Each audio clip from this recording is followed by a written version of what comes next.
Hello दोस्तों, आज हम करेंगे एक्सरसाइज 2.3 का क्वेश्चन नंबर 6। तो क्वेश्चन नंबर 6 में क्या दिया है देखते हैं। इन्होंने कहा है गिवन द लीनियर इक्वेशन, एक लीनियर इक्वेशन दी है 2x प्लस 3y माइनस 8 बराबर 0। लीनियर इक्वेशन है यहाँ पे ये -8 बराबर 0। राइट अनदर लीनियर इक्वेशन, एक दूसरी लीनियर इक्वेशन को लिखना है इन टू वेरिएबल, दो वेरिएबल में, such that the geometrical representation of the pairs so formed. पहली कंडीशन है इंटरसेक्टिंग लाइन, दूसरी पैरेलल लाइन और तीसरी कोइंसिडेंट लाइन। तो वो ये कह रहा है कि भाई एक लीनियर इक्वेशन और लिखो आप अपने पास से। एक तो ये दे रखी है, एक और लिखो, और वो जो पेयर बनेगा लीनियर इक्वेशन का वो आपको इस तरीके से लेनी है वो इक्वेशन कि वो पहले पार्ट में तो इंटरसेक्टिंग होनी चाहिए, और एक दूसरी को ऐसे लेना, दूसरी इक्वेशन ऐसे लेनी है कि वो पैरेलल लाइन होनी चाहिए, और तीसरी कोइंसिडेंट यानी कि एक लाइन के ऊपर दूसरी आनी चाहिए। तो सबसे पहले हम देखते हैं कि इंटरसेक्टिंग लाइन का क्या केस है, कि भाई इंटरसेक्टिंग कब होती है लाइन, इंटरसेक्टिंग लाइंस की दो लाइनें इंटरसेक्ट कब होती हैं। सबसे पहले हम इसको देखेंगे। तो a1 अपॉन a2 अगर नॉट इक्वल हो b1 अपॉन b2 के, तो हम कहेंगे कि लाइनें इंटरसेक्ट कर रही हैं। ठीक है, इंटरसेक्टिंग लाइनें बोलेंगे उनको। a1 अपॉन a2, a1 क्या है ये आपको पहले से पता है, पिछली वीडियो में, इससे पहले मैंने बेसिक में आपको बताया है। b1 और b2 आपको पता ही है। तो इक्वेशन लिखता हूँ मैं यहाँ पे 2x प्लस 3y माइनस 8 बराबर 0। अब इस वाली इक्वेशन में ये जो 2 है ये a1 है, और b1 कितना है, ये +3, b1 +3 है, और c कितना है -8, c1। तो c1 कितना है -8। अब हमें कंडीशन दी है a1 upon a2 not equal होना चाहिए b1 अपॉन b2। तो b1 अपॉन b2 के नॉट इक्वल होना चाहिए। a1 कितना है यहाँ पे 2। अब a2 का हमें पता नहीं है तो हम ऐसे ही रखेंगे, और हमें कंडीशन चाहिए नॉट इक्वल की। b1 कितना है +3, b2 का नहीं पता। c1 क्योंकि इंटरसेक्टिंग वाले केस में c1 c2 से कोई मतलब नहीं है तो हम लेंगे भी नहीं। अब हमें यहाँ a2 और b2 की वैल्यू ऐसी लेनी है ताकि ये वाली फ्रैक्शन इस वाली फ्रैक्शन के इक्वल ना हो।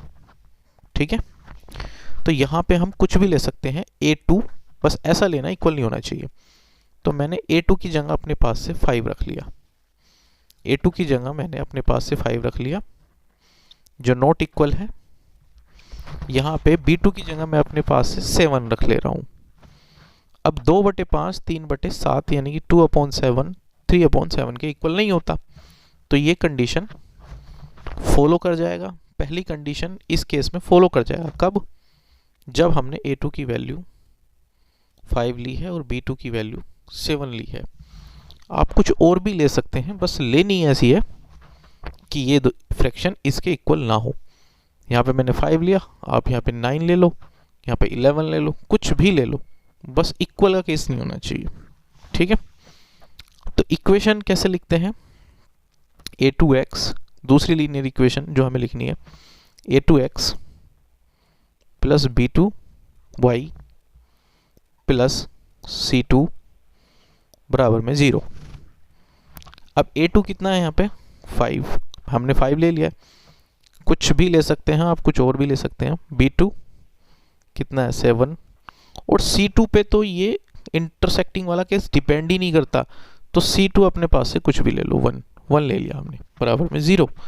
तो एक इक्वेशन हमने, ये वो इक्वेशन है कि अगर इस वाली इक्वेशन का इस वाली इक्वेशन के साथ पेयर देखा जाए, इस वाली इक्वेशन के साथ पेयर देखा जाए, ये दोनों एक साथ, हम बोलेंगे कि अगर इनका ग्राफ ड्रॉ करेंगे इस वाली इक्वेशन का और पहले वाली इक्वेशन का ग्राफ ड्रॉ करेंगे तो इंटरसेक्टिंग आएगा। तो पहला केस, पहला पार्ट फ्रेंड्स कंप्लीट हुआ। अब हम करते हैं सेकंड पार्ट। सेकंड पार्ट में क्या है, इक्वेशन वही है 2x + 3y - 8 = 0। सेकंड पार्ट में उसने बोला है कि लाइनें पैरेलल होनी चाहिए ऐसे। तो अब पैरेलल का केस देखते हैं कि पैरेलल किस कंडीशन में होती हैं लाइनें। तो पैरेलल देख लेते हैं। वो कहता है कि अगर A1/A2 बराबर है B1/B2 के और बराबर नहीं है C1/C2 के, मतलब ये दोनों तो बराबर होनी चाहिए और C1/C2 इक्वल नहीं होना चाहिए, ऐसी कंडीशन है तो वो लाइनें पैरेलल कहलाएंगी। लाइनें कैसी होंगी, पैरेलल का केस हो जाएगा। तो हमें A1 B1 C1 पता है, हमें तो A2 B2 C2 की वैल्यू लेनी है और वो ऐसी वैल्यू लेनी है कि ये दोनों तो बराबर होने चाहिए और ये वाला बराबर नहीं होना चाहिए। तो अब हम देखते हैं A2 की वैल्यू, A1 की वैल्यू 2 है तो रख दी, A2 की वैल्यू पता नहीं अभी फिलहाल, हम इसको बाद में सोचेंगे। B1 की वैल्यू यहाँ पे +3 है तो हम रख रहे हैं +3 और B2 की वैल्यू अभी हम बाद में लेंगे सोच के, not equal to C1/C2। C1 की वैल्यू -8, C2 की भी हम अपने पास से रखेंगे। अब यहाँ पे कुछ ऐसा नंबर लेना है और यहाँ पे कुछ ऐसा नंबर लेना है ताकि ये इक्वल आ जाए, ये वाली फ्रैक्शन इसके इक्वल हो। तो हम A2 की जगह 4 ले रहे हैं और B2 की जगह 6 ले रहे हैं और नॉट इक्वल होना चाहिए C2। तो C2 की जगह कुछ भी लेंगे, वो अभी देखते हैं इससे बाद में। तो ये 2, A2 कितना है 4 लिया, 3, B2 कितना 6, नॉट इक्वल होने, अगर मैं इसको काट दूं 2 एकम 2, 2 दूनी 4, ये 1/2 आ जाएगा। ऐसे ही 3 एकम 3, 3 दूनी 6, ये भी 1/2, तो यानी कि ये बराबर 1/2 बराबर 1/2। तो ये वाली फ्रैक्शन इसके बराबर। अब ये नॉट इक्वल होना चाहिए, यानी कि ये फ्रैक्शन है 1/2, ये भी फ्रैक्शन है 1/2, यहाँ पे 1/2 नहीं बनना चाहिए। तो यहाँ C2 की जगह कुछ ऐसा रख लो, तो C2 की जगह हम 3 ले रहे हैं। तो ये कितना हो जाएगा -8/3।